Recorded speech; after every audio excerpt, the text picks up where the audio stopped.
Yo, what's up guys? We got pokeaim here. Today I have another Pokemon Brilliant Diamond and Shining Pearl moveset video guide on how to use Typhlosion. I love this Pokemon. I really hope we get some buffs going into Legends Arceus because I feel like everybody and their mom knows this thing is going to have a different evolution, right? Quilava has to evolve into some other version of Typhlosion that is hopefully part ground or part rock or whatever. But yeah, I love this Pokemon, and I'm excited to talk to you guys today about it. So if you guys do like these videos, make sure you leave a like. And if you're new to the channel, feel free to subscribe. Not only am I doing moveset video guides basically daily for now, I also have Showdown Lives later where I feature the Pokemon, as well as a Wi-Fi battle later in the day as well, featuring certain Pokemon too. So on the road to 300K, if you want to help me get there, feel free to subscribe. But yeah, the Showdown Live I feature this thing in, I do use the Choice Specs one, which I'll show you guys in a second. It put in so much work, and I'm so excited. But love Typhlosion.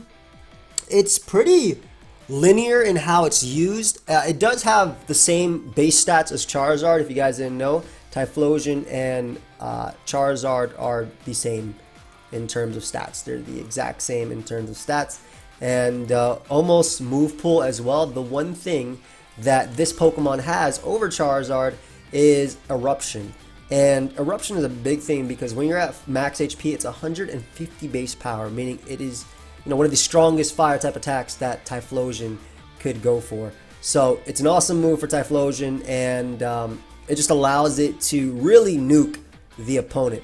So the first set we have is a Choice Spec set. This obviously boosted special attack. Now, I like to use Typhlosion on Sun teams because you're already strong. Eruption, already boosted by Choice Specs, is even stronger. At that point, even resistances are being 2-hit KO'd, right? So Kingdra, for instance, 4 times resists Typhlosion's Eruption. Excuse me, I mean Typhlosion Explosion. Come on, you can't blame me. It 4 times resists Eruption, but in the Sun with Stealth Rock up, you 2-hit KO it with Choice Specs Eruption. So that's just like, that's just a little taste of just how strong the Typhlosion can be. So because Eruption is your main move, it only works at full HP. You typically want to pair this thing with Rapid Spinners, Defoggers, Magic Bounce users, basically anything that can get rid of hazards. If you're using it on Sun, Torkoal can Rapid Spin, Donphan can Rapid Spin as well, Starmie, even though its water moves are weakened by the Sun. Obviously Xatu and Espeon have Magic Bounce, but I just want to say that. So Eruption, you do have that, and I like to use Flamethrower. You could use Fire Blast as well, but I like to use Flamethrower because, for the most part, the way I play my Typhlosion is I try and get it in with either U-turn or Volt Switch or on doubles, so it's not really taking Stealth Rock or any damage. And Flamethrower is just nice because you're already boosted by Choice Specs, so I don't really want to miss, right? My main move has the chance to not be as strong as it usually is. You could put Fire Blast over Flamethrower. Focus Blast is the third move, allowing you to hit Pokemon like Heatran and Rock types as well, like Tyranitar for super effective damage, 4 times effective damage. And then your last move is kind of depending on where you're running Typhlosion. You're either going to use Solar Beam if you are using it on the Sun, and if you're not using it on Sun, obviously don't go for Solar Beam because Solar Beam is a 2-turn charge move. You're going to use Extra Sensory, and Extra Sensory is cool for hitting Pokemon like Tentacruel, which otherwise resist all your other moves. Unfortunately, there's no Scorching Sand, no Earth Power for this Pokemon yet. I guess you can make a case for Earthquake, but you don't really need that. Like, you can have anything.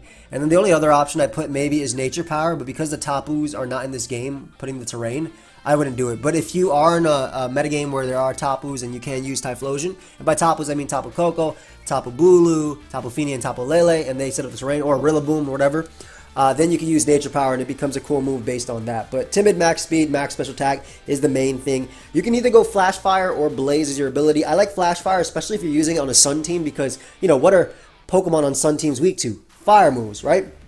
Venusaur, Victory Bell, your standard Chlorophyll users are weak to fire moves, and they get even boosted by the Sun. So I like Flash Fire because you can come in on the fire type attacks, and then you have your boosted fire type attacks from there. So the next set, we already have Choice Specs. The next set is Choice Scarf. Now, Choice Scarf is using it more as, I like Blaze on Choice Scarf, and I'll explain in a bit why. But again, you can use Blaze or Flash Fire on either of these. Like, it doesn't matter. Like, it doesn't matter. None of them are better than the other. They all have their specific cases where they're better. But Choice Scarf is not as powerful as Choice Specs, but if you are using it in the Sun, it's basically the boost of Choice Specs on its fire type attacks without having a Choice Specs.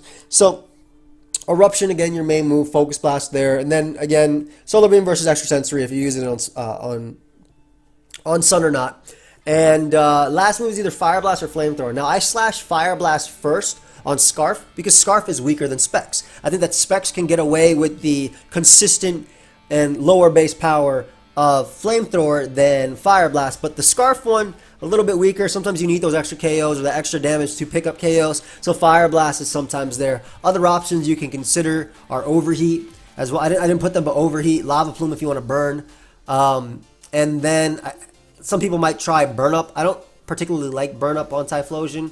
For those that don't know, basically you lose your fire type after doing it, so you're just a neutral type. But I don't like it because then I'm locked into a move, right? And for the most Typhlosion are going to be choice locked, so I don't like not being able to go for a move after. You can't use it after, so I don't like it too much. But yeah, it's basically using it as a Scarfer instead of Specs, so it does have the speed, the added speed, and it can pick up some KOs. A base 100 Timid, you're faster than Pokemon like Scarf Roserade, or honestly anything below. You're faster than all Gliscor, excuse me, as well as anything below that. But yeah, I like Specs the most. I'm a little biased towards that. The last set we have is a Sunny Day set. So use Sunny Day and Life Orb just to boost your power. And the idea behind Sunny Day is that you set up your own sun, which not only weakens water moves being hit at you, like for example a weaker water type like maybe I don't want to say weaker because Suicune isn't weak, but maybe a Suicune's like at 50% and it's going for Scald versus you and can knock you out. You go for Sunny Day, you don't get knocked out because the water move is halved, and then you now have a Solar Beam that does not need to charge because Sun is up, so you can do a lot with your Life Orb, Solar Beam. I like Blaze on this one too because you're basically almost putting yourself in Blaze, right? Because you take Stealth Rock damage potentially. You have Life Orb, which is also doing damage to yourself. So Blaze, the lower HP you are, the easier or stronger your Fire Blast are. But this is just another way of using Typhlosion if you don't want to use a choice lock version.